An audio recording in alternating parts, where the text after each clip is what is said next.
We are streaming once again. So earlier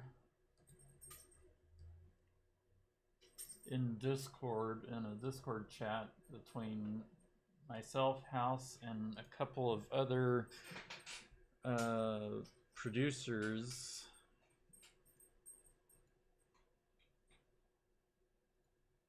House was asking about a sample that Richard Bass uses in a ton of his tracks.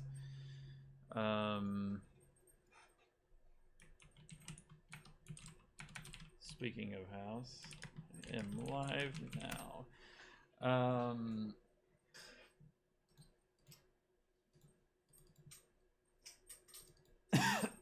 Excuse me.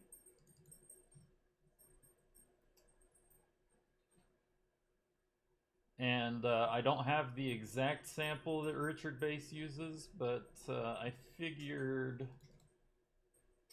let's try to recreate it. We have... It's a bongo sample.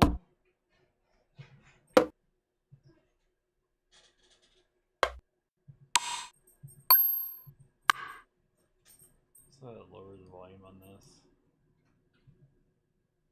Essentially, it's this little bongo roll.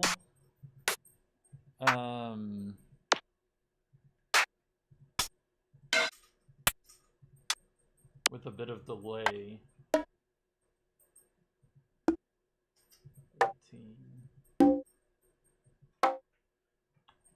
There we go.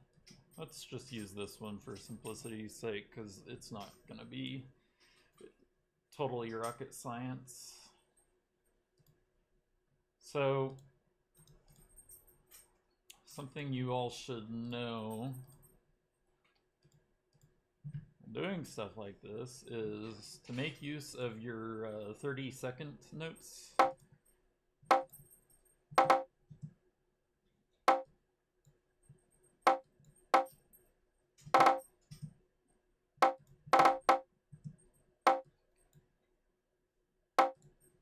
And I believe the sample that he was using was about...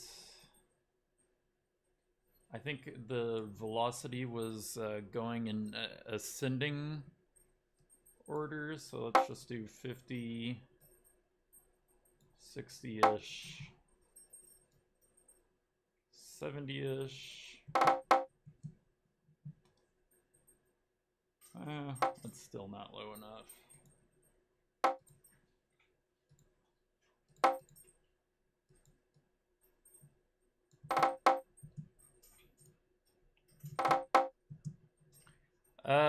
Thomas, when you see this, I'm just trying to create this off of memory. We'll do mono to stereo. I don't think it had quite as much feedback. I also don't think it had quite as much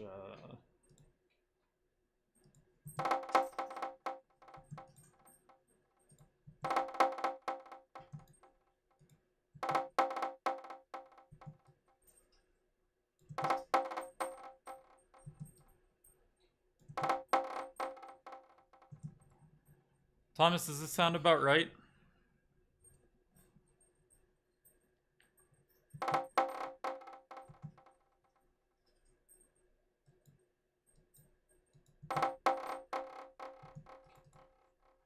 Zero.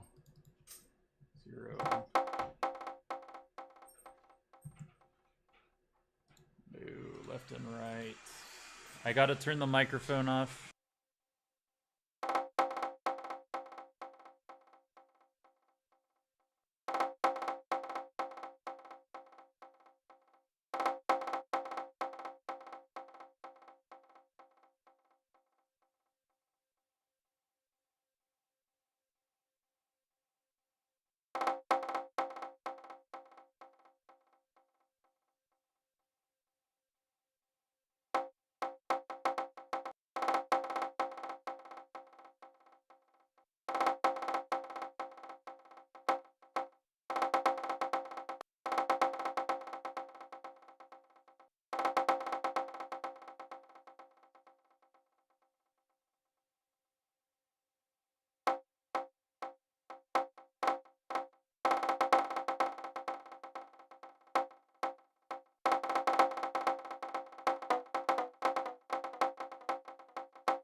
Do you get the general idea, Thomas?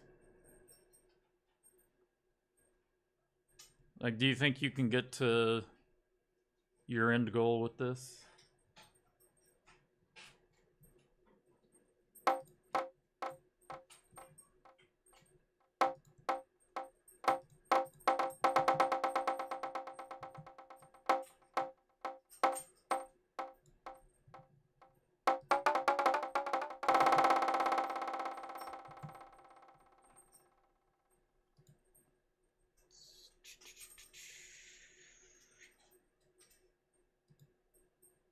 Nope.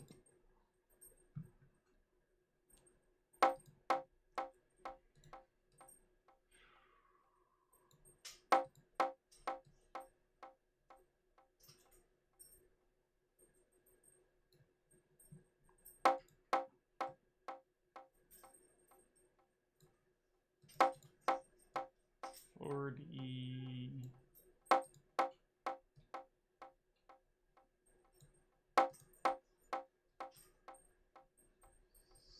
60.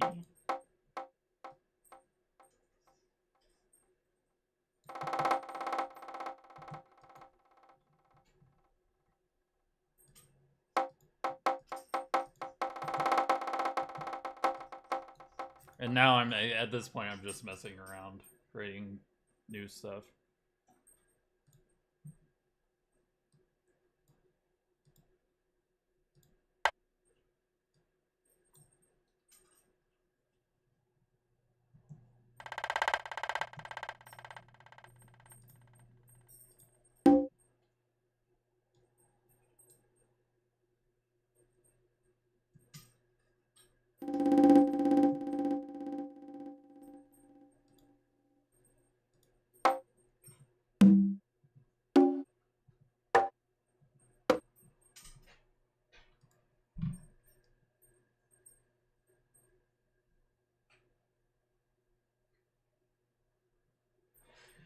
Yeah, there you go on that one.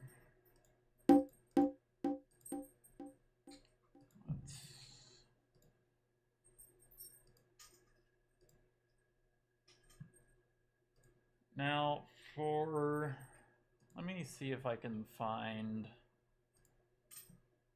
an uplifting track.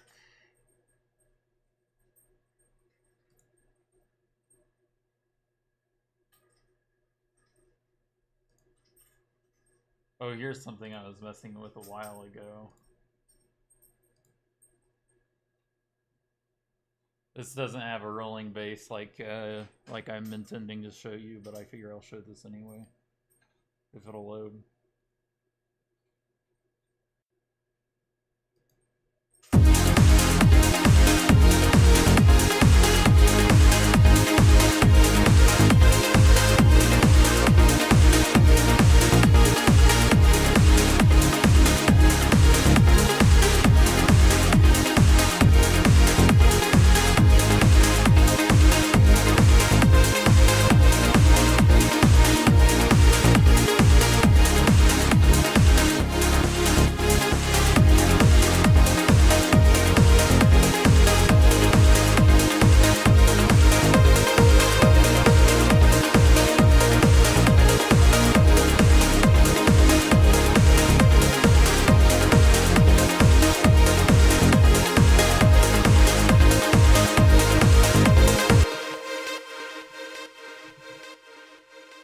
I might finish this one at some point.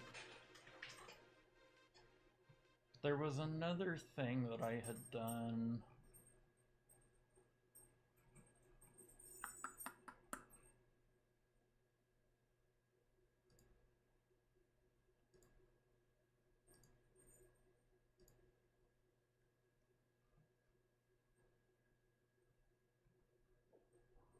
Or I thought I had done something.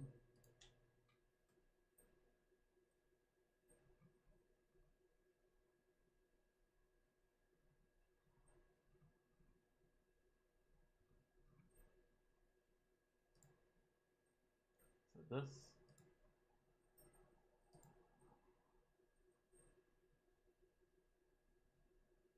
Nope.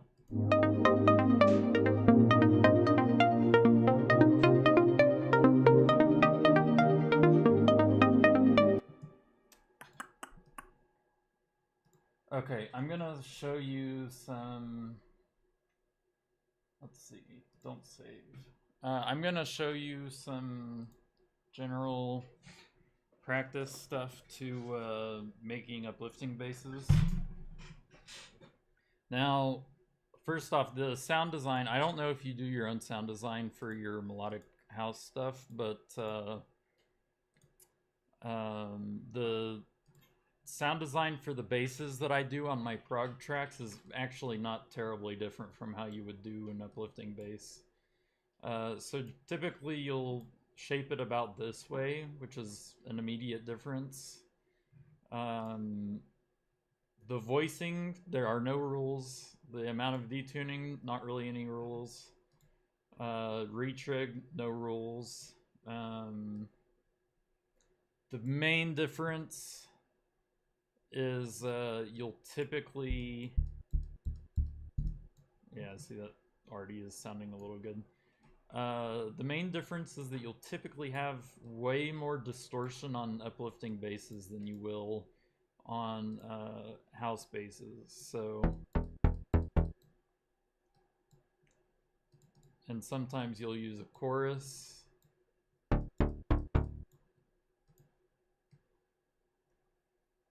So this is a high bass, and we don't really do stuff like this with melodic house as often. We might sometimes. God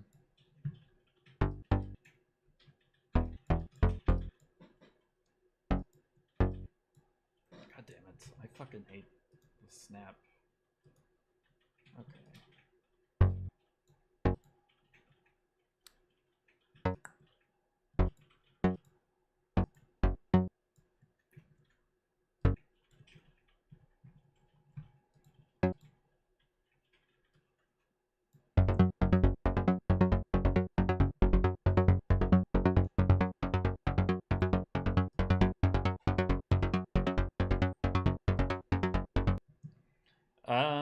Another thing that you'll do, the EQing has a big effect on it too.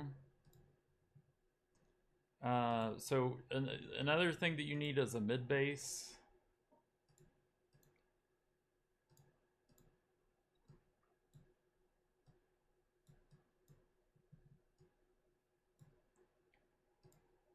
Go ahead and mute that. And typically you'll have 2 layers of each. Sometimes you can get away with only 1 layer of each. House, have you ever heard my fucking uplifting tracks? Got quite a few of them. So with the mid bass, there are a couple of rules. You don't want there to be too much high end in them. There will be more retrig use.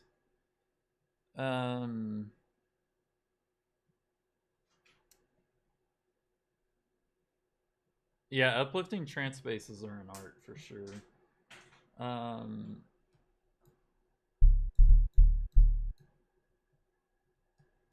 Sometimes you'll have resonance on the mid basses, kind of hard to tell on this one.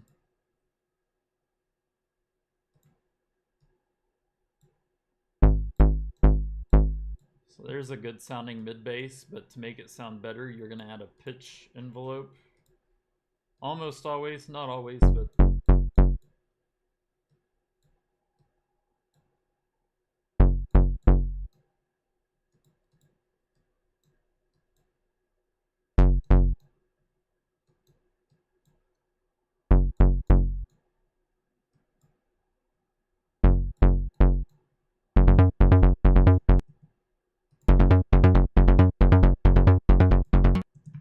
And then for your sub bass,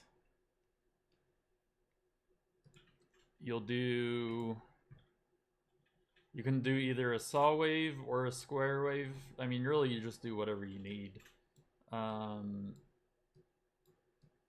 you'll shape it about like this. And of course, raise the release just a tiny bit so that you aren't having annoying clicking noises.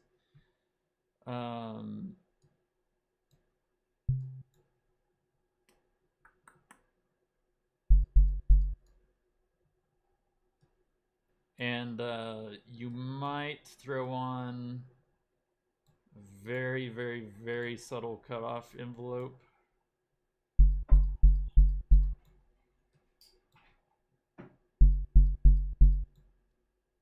Getting there.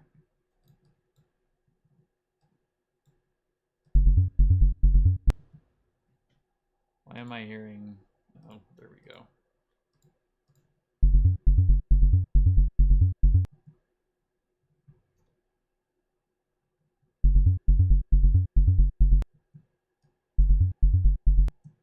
You can also do a pitch, a very subtle one, a pitch modulation.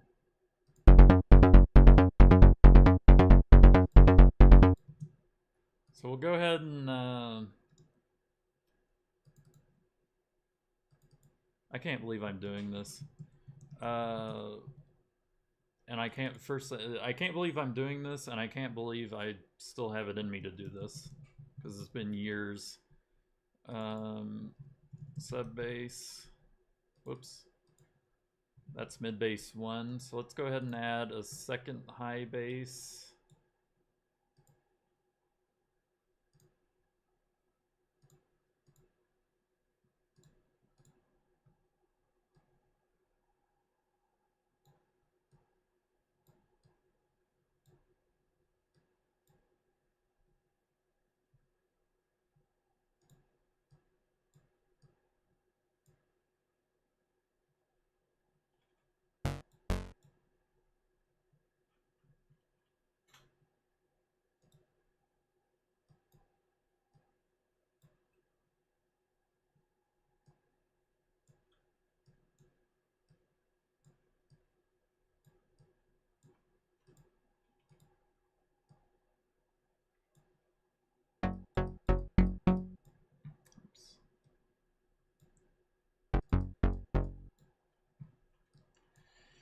See how this is sounding so far.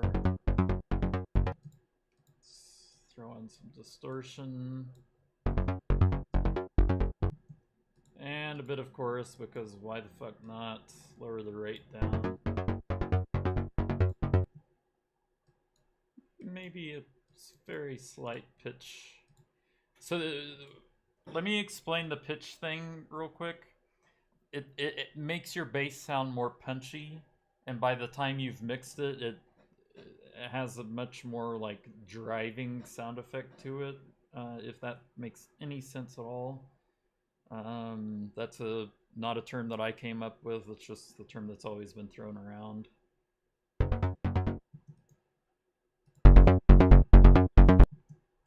And then let's add our second mid bass.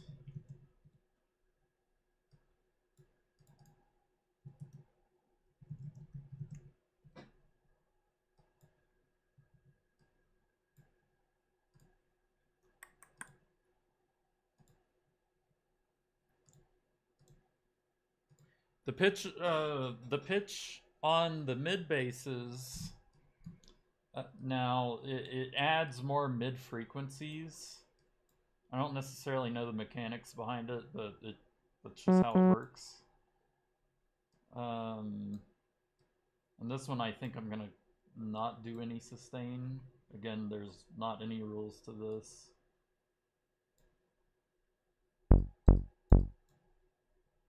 Now there's a really heavy retrig sound to that, and I want to offset that by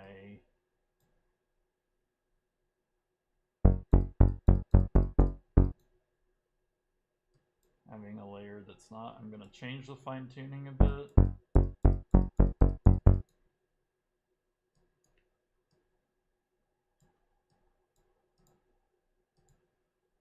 Off AB.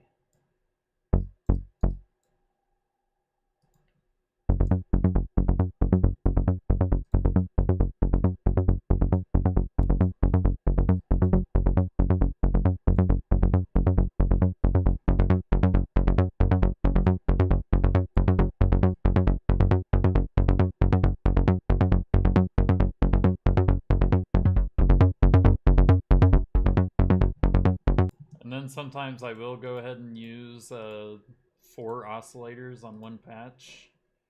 So that was a good example as to when I would do that. I am going to change fine tuning a tiny bit. Switch that over to a square wave. Then I think for this one we'll use a pulse wave. Add some stuff because why not?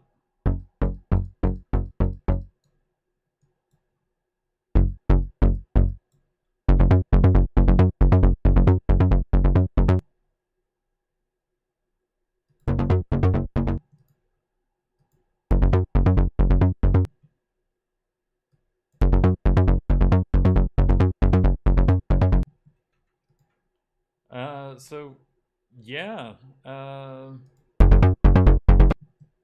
this is of course before we do EQing and stuff. So another thing is that you might, depending on how good your sound design is, you might EQ them all together on the bus, or you might actually EQ them separately, and the EQ on the bus might just be some very minor touch-ups. I'm not going to bother going too into detail. I will tell you that this baseline is good enough that I'm actually going to save this project.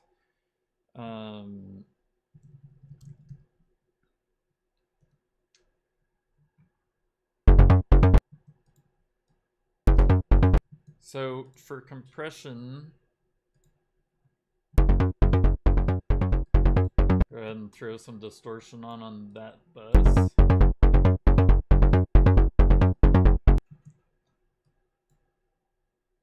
I'll lower the input gain too, because why not? I'm going to EQ it.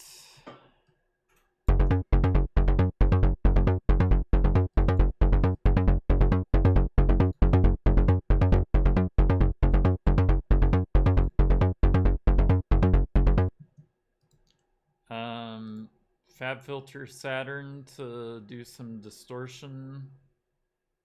If I can find it, there we go. If you have sausage fattener, put sausage fattener on and put the fatness at like 40%.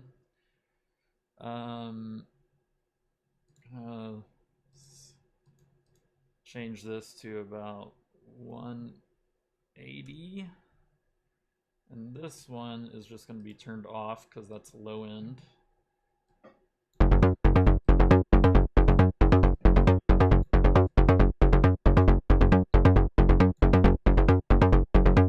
And you can do worm tape, clean tape, worm tube, clean tube.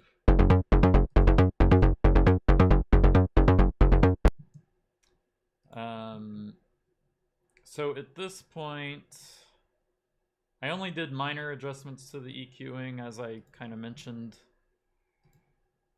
You now need to make sure that all of your low frequencies are monoed.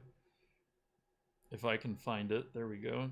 So in Logic, it's going to be direction mixer. If you're on anything that's on Windows, use TP baselane. I'm going to put the crossover at about 170.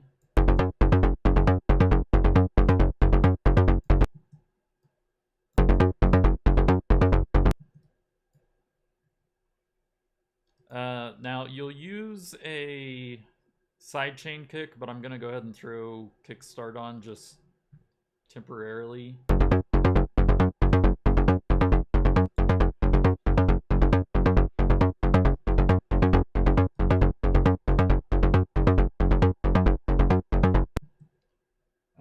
Let's choose one that looks like a trance kick. This one, mids chain, looks like an actual trance kick.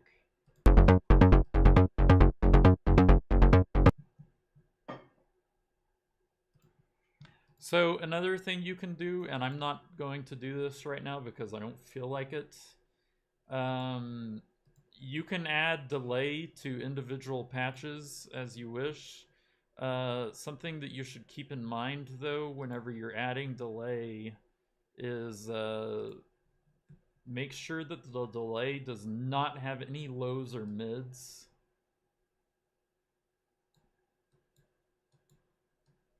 And don't have too much feedback on it.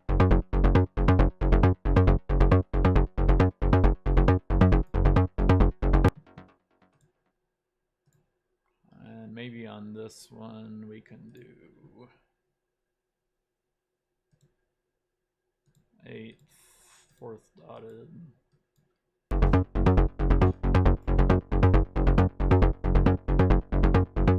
The delay on the mid basses, you can leave some mids on, but on the high basses, make sure to just cut all of the highs out. And if you want to get super, super technical, make sure to EQ out high end on your high basses.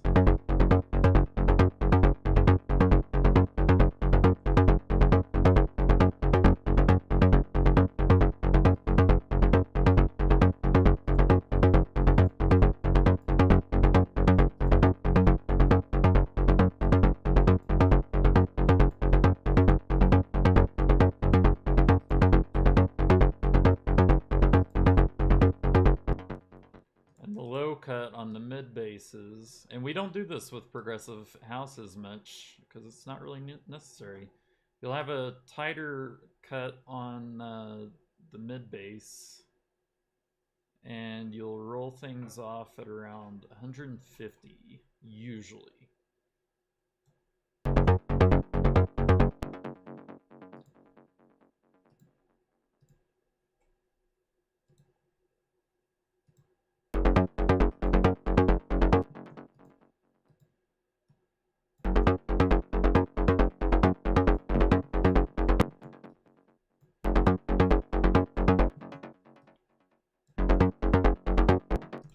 So now what I'm noticing is that we should probably boost the bass a little bit.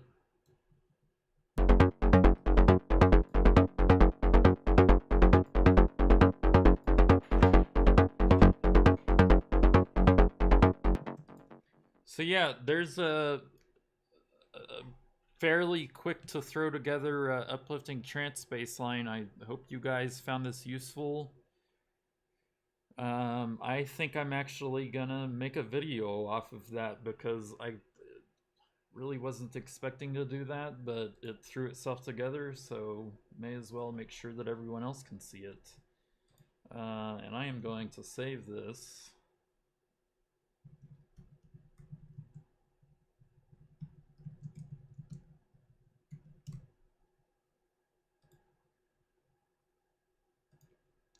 So yeah,